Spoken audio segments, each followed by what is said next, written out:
Assalamualaikum warahmatullahi wabarakatuh. Saya akan menjelaskan tentang peran ontologi, epistemologi, dan ansiologi dalam membentuk dasar-dasar filsafat ilmu. Yang pertama adalah eh, ontologi. Ontologi adalah studi filsafat tentang sifat yang dikatakan ada, menjadi ada, keberadaan sesuatu atau kenyataan. Ontologi adalah bagian dari cabang utama filsafat yang dikenal sebagai metafisika dan beberapa mengatakan sebagai turunan dari metafisika. Ontologi berurusan dengan pertanyaan tentang hal-hal apa saja yang ada atau dapat dikatakan ada, mungkin ada, dan bagaimana wujudnya yang dapat dikelompokkan berdasarkan persamaan dan perbedaan atau karakteristiknya.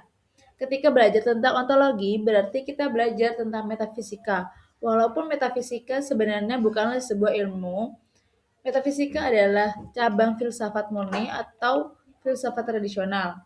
Ontologi adalah ilmu khusus mencermati atau mempertahankan apa yang ada di balik segala sesuatu yang dianggap ada atau mungkin ada. Misalnya ada kata mahasiswa. Kata ini dapat membentuk tulisan dan ada yang dalam bentuk lisan atau yang dilafalkan atau diujarkan. Ini misalnya ontologi mahasiswa bisa dilihat di situ. Dari pertanyaan-pertanyaan di samping, kita sudah mulai menyadari bahwa ternyata kata mahasiswa yang selama ini melekat pada diri kita juga belum belum belum benar-benar kita pahami. Inilah pentingnya ontologi yang dapat kita gunakan untuk mencermati dan mempertanyakan apa yang ada di balik label mahasiswa. Nanti ketika kita dapat mengetahui bahwa benar mahasiswa itu ada, barulah kita layak mengatakan bahwa kita adalah mahasiswa yang benar, mahasiswa dan benar bahwa mahasiswa itu ada dan eksis. Yang kedua adalah epistemologi. Epistemologi adalah ilmu yang khusus mempelajari tentang pengetahuan atau ilmu itu sendiri, khususnya yang berkaitan dengan metodenya, validitasnya atau kesohihan, dan ruang lingkupnya. Epistemologi adalah penyelidikan tentang apa yang membedakan antara suatu keyakinan yang benar, yang dibenarkan, atau suatu pendapat yang dibenarkan. Epistemologi adalah pelajaran tentang asal-usul pengetahuan, kebenaran pengetahuan, dan bagaimana pengetahuan itu dikatakan benar. Jika kita mempelajari epistemologi ilmu, berarti kita ingin mengetahui dan memahami asal-usul ilmu, kebenaran yang ilmiah, dan bagaimana kebenarannya dikatakan ilmiah. Kita ingin mengetahui proses dan menyusun pengetahuan ilmiah.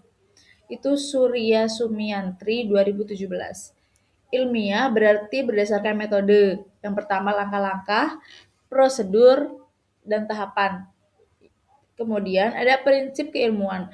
Itu ada 5, yaitu berlaku umum atau universal, mandiri atau otonom, memiliki dasar kebenaran. Yang keempat, sistematis atau sesuai metodologi. Yang kelima adalah objektif. Itu ada gambar, itu contoh dari epistemologi itu. Yaitu pengetahuan yang kita miliki hanya dapat dibenarkan atau mendapat pembenaran dari diri sendiri dan beberapa orang saja, sehingga kebenaran hanya bersifat subjektif dan sedikit objektif. Tetapi ilmu yang kita miliki dapat dibenarkan oleh semua orang karena kebenaran ilmu yang kita peroleh bersifat ilmiah dan objektif. Oleh karena itu, dalam memperoleh kebenaran ilmu, maka kita harus semaksimal mungkin menjauhkannya dari unsur subjektivitas atau kebenaran diri atau nilai-nilai atau hal-hal lain di luar diri kita yang tidak masuk dalam apa yang kita cermati dan teliti. Unsur subjektivitas hanya kita gunakan untuk menyusun kerangka konseptual atau interpretasi terhadap kajian literatural, dan desain penelitian. Inilah prinsip yang dapat membedakan antara mana kebenaran ilmiah dan mana kebenaran yang dapat pendapat atau opini. Kekuatan kebenaran yang asalnya dari pendapat diri kita sendiri masih sangat lemah jika dibandingkan dengan kebenaran ilmiah asalnya dari serangkaian metode atau prosedur keilmuan.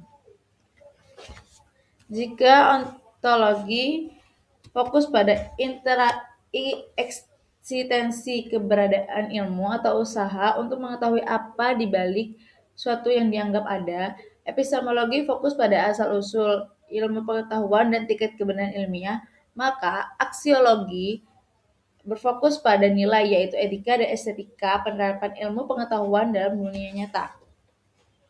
Yang ketiga adalah aksiologi. Aksiologi adalah studi filosofis tentang nilai. Nilai itu mengacu pada istilah kolektif untuk etika dan estetika. Aksiologi juga mengacu pada gagasan nilai, yaitu teori nilai etika dan estetika. Etika itu mengacu pada prinsip-prinsip moral yang mengatur perilaku seseorang, benar atau salah, baik atau buruk. Estetika mengacu pada rasa keindahan yang juga biasa dikaitkan dengan seni. Itu misalnya dari kejadian tentang uji coba nuklir di Korea Utara, bisa dibaca. Jadi berbicara tentang kehidupan sehari-hari, mari kita tidak bisa lepas dari prinsip individu dan kolektif. Sekarang kita pikirkan tentang sebuah kebenaran ilmu atau sebuah temuan ilmiah atau teknologi hasil riset, lalu kemudian kita pikirkan bagaimana penerapannya, di mana, kapan, apa karakteristiknya, komunitasnya, dan sebagainya. Kesimpulannya adalah tugas atau peran aksiologi dapat menjadi jawaban bagi fenomena tersebut.